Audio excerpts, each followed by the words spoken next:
if you look at all the polling, the number that matters most to me right now is Americans rate President Trump higher dealing with the economy than Joe Biden. It's going to be hard for Joe Biden to win if that number remains as overwhelmingly against him as it does.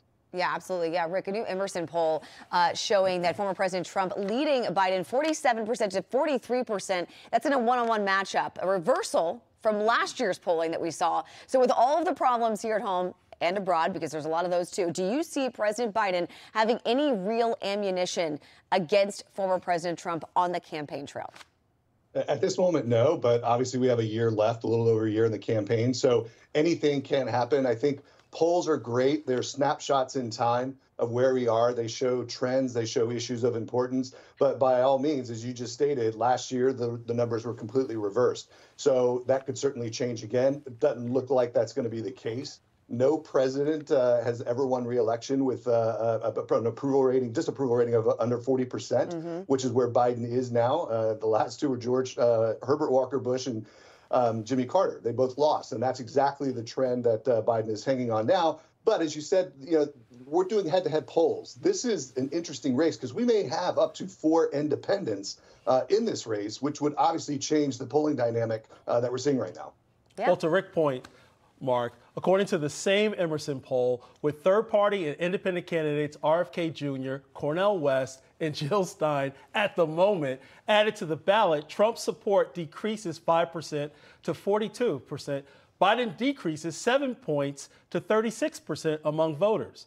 How should both Democrats and Republicans deal with the growing threat from independent candidates?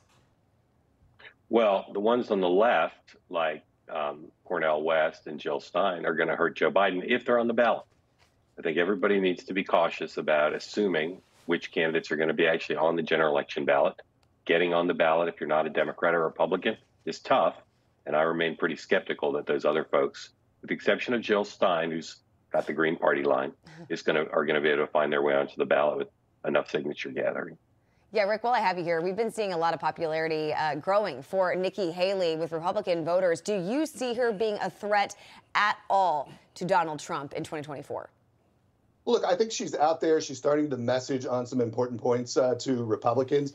But again, when you look at the breakout, how she's doing in Iowa, how she's doing in New Hampshire, she doesn't even come close. And a lot of the votes that she is pulling in now happen to be moderates and independents. Well, guess what? They don't vote in primaries. So I think those numbers are a little bit even skewed for her. And I think it's going to be very difficult for her, maybe close to impossible for her to close that gap between her and Donald Trump. Yeah. Well, Mark, we only have 15 seconds left. President Biden has been losing support among Democrats, namely people of color. What do you make of that?